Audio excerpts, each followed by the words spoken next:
بسم الله توكلت على الله. يا ألف أهلا بحبايب المصطفى في الكوكب كله، نوحد الواحد ونصلي على حبيبكم الهادي. وتعالوا نعمل مع بعض شوية حواوشي لوز من الآخر بالطعم البلدي الجميل، حتة اللحمة الحلوة المسكرة اللي على مزاجكم. هنزودها بالخضار بطريقة طبيعية جدا وجميلة جدا. اتفضلوا معايا شوفوا التفاصيل جوه الفيديو.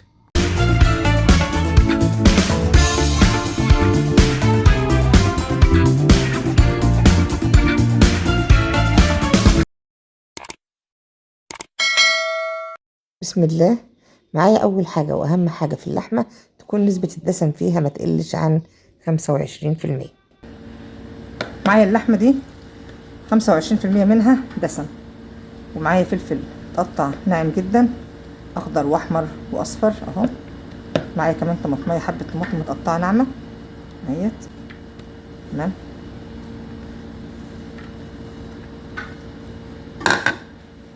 معايا كمان بصلاية متقطعة ناعم جدا جدا جدا اهي.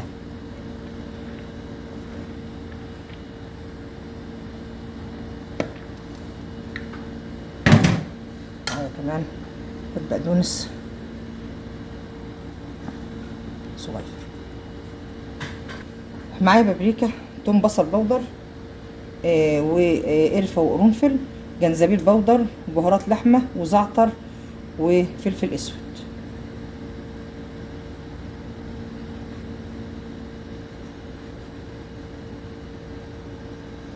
طبعا يا جماعه انتم ملاحظين الايد اللي انا شغاله بيها مش هي الايد اللي بمسك بيها الحاجات ابدا. الملح بسم الله.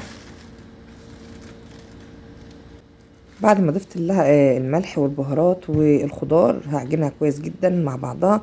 طبعا لو اللحمه بتاعتك بلدي مش محتاجه انك تضيفي غير ملح وفلفل بس، لكن اللي هياكل الحواوشي ده اللحمه بلدي جدا وجميله ولسه تقريبا مذبوحه النهارده، لكن هو عايزها بطعم الحواوشي اللي في مصر بالظبط بكل بهاراته وحاجاته. فلذلك حطيت كل البهارات اللي هو ممكن بيحس طعمها في الحواوشي البلدي المصري. هعجنها كويس جدا عشان يختلط كل المكونات اللي حطيتها مع بعضها وارجع لكم تاني. بعد كده ضفت معلقه صغيره بيكنج باودر، انا بحبها هشه في قلب الرغيف كده ما تبقاش مكتومه. كمان ضفت معلقه توم مفروم كنت ناسيها الحقيقه، واكمل عجنها. وهبدا اقسم العجينه بتاعتي على حسب عدد العيش اللي عندي وعلى حسب كمان كميه اللحمه بيحبوها قد ايه. في ناس هتاكل الحواوشي عايزين لحمه خفيفه فيه مش كتير قوي، والعكس الناس عايزه طبقه لحمه ضخمه كده. فعلى الاساس ده بدات اقسم العجين بتاعي علشان وقت الفرد يكون الموضوع سهل خلصان متقسم كل رغيف لوحده، مرجعش تاني اعك ايدي تقسيم اللحمه. ده تقريبا كان 400 جرام لحمه. بسم الله ما شاء الله عمل اهوت ادى 6 9 11 رغيف. فبسم الله ما شاء الله وكمية اللحمة في أغلب العيش كبيرة يعني زي ما انت شايفة كده. بسم الله ما شاء الله كله مفروض كويس وفي كمية اللحمة كتيرة. طبعا بفتح العيش من الجنب زي ما انت شفتي. العيش البلدي الحقيقة في السعودية مش زي اللي في مصر خالص، بيبقى لسه فريش يعني في نفس اليوم، ورغم ذلك تحسيه برضو انه مبتول كده مش فتحه مش ظريف، ومش حلو زي العيش المصري. لو تستخدمي الحاجة لتصنيع حاجة يعني، لكن في الأكل العادي كويس. هو في التصنيعات بس زي الحواوشي كده بيكون مزعج شوية. فبحاول افتحه من الجنب بطريقة بحيث ان هو ما يتبهدلش معايا بقدر المستطاع يعني. وببدأ اوزع الكورة العجين اللي انا عملتها في قلب الرغيف نفسه.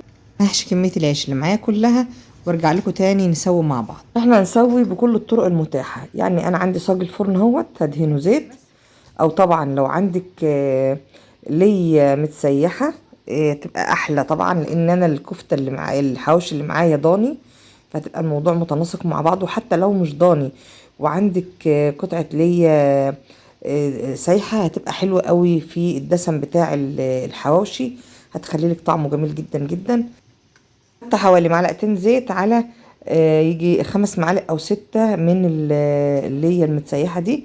وببدأ ادهن كلها سايحة طبعا. ابدأ ادهن الصاج الاول او الصينية اللي هستخدمها، وكمان هدهن العيش من فوق كويس، انه طبعا الحواوشي من الحاجات اللي بتبقى محتاجة دسم كويس. فهدهنها كلها وبعدين ادخلها الفرن. دي اول طريقه معايا. هدخلها الفرن طبعا وهتابعها لما تبقى كويسه من تحت. لو لقيتها من تحت بقت كويسه قبل فوق هقلبها طبعا. يعني طبعا هنا مع الفرن مش هحطها واسيبها. عندي صينيه طبعا هسوي فيها كمان، وفي جريلا. يعني كل الامور المتاحه عندي تقدري تسوي فيها. انا هسوي على البوتاجاز عشان بمنتهى السهوله بصراحه. تسويه البوتاجاز بتبقى جميله جدا بالنسبه لي وسريعه ومضمونه، ان انا شايفاها قدام مني على طول بقلب وكده، فبتبقى اسرع بالنسبه لي. خلاص انا كمان دهنت نفس الصينيه من تحت دسم اي نوع انت هتستخدميه بقى، زيت، سمنه، ليا اللي انت عندك.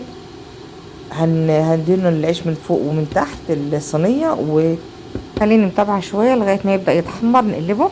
انا نسيت اقول لكم ان في جزء انا سويته على الشوايه في الشبكه، ده عند اصحابه على طول قدامهم على الاكل يعني، لكن الحقيقه ما صورتوش.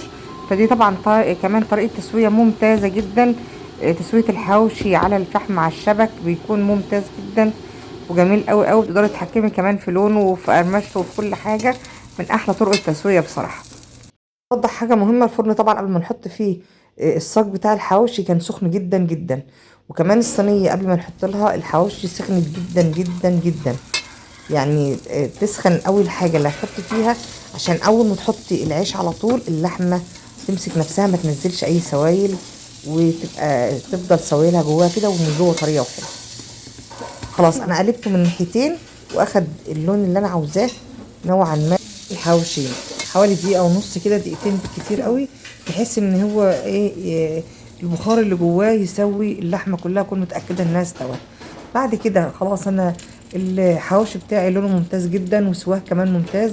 بحب انا اطريه في الاخر بقطعه زبده صغيره كده على وش الحواوشي. الحقيقه بتضيف له طعم حلو قوي. مع الحواوشي النهارده ملوخيه خضراء ورز ابيض وصينيه فراخ كده محمره في الفرن، وبتنجان مخلل عاملاها بطريقه ممتازه جدا. ان شاء الله تعجبكم لما ينزل لكم الفيديو بتاعها بصوص البنجر. حلو قوي ومفيد صحيا جدا. عملت الملوخيه طبعا انتوا عارفين انا بعمل لها الطشه. اللي شاف الفيديو بتاع الملوخيه عندي بعمل الطشه على مرحلتين كده عشان يبقى شكل الطاجن وهو طالع حاجه مفتخره كده. بحط جزء من الطشه على وش الملوخيه وهي على النار، والباقي كده بحطه على الوش بقى في قلب الطاجن او الزبديه اللي هتقدم فيها، بحيث ان يكون شكلها محترم كده، تفتح النفس للاكل زي ما حضراتكم شايفين.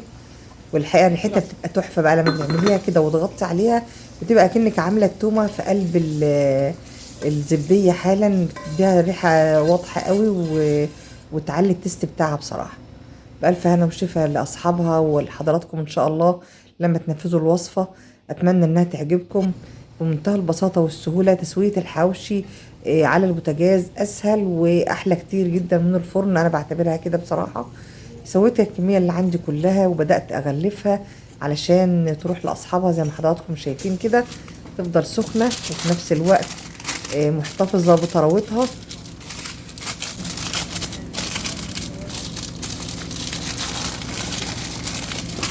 استحيل الصينيه ده بمنديل عشان احط.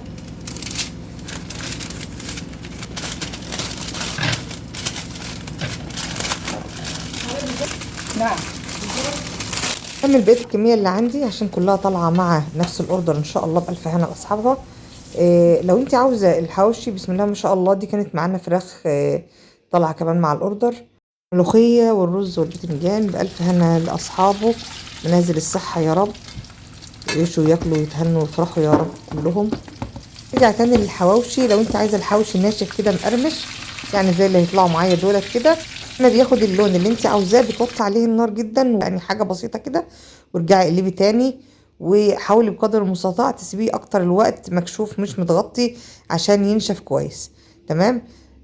ده بقى لو انت عايزاه طري زي ما انت شفتي كده. لو عايزه الحواوشي طري بضيف له معلقه الميه دي وهوطي النار شويه واغطي عليه. في الحاله دي هيطرى، مش هيبقى ناشف مقرمش قوي، مش كريسبي زي ده كده، هيبقى طري شويه.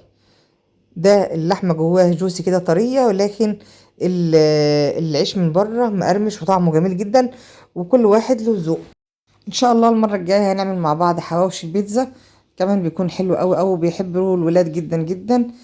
سنه وانتم بالف خير وصحه وسعاده، ويا رب بعود الايام بخير على الكون كله يا رب. الفيديو يكون عجبكم، ويا رب إذا عجبكم توروني تعليقاتكم كده الجميلة في التعليقات، وأيا كان تعليقكم أنا هكون سعيدة بيه. وأتمنى تشرفوني بالإعجاب على الفيديو وعلى القناة والاشتراك في القناة إذا كنا نستحق وجودكم المشرف معانا. استودعتكم الله، السلام عليكم ورحمة الله.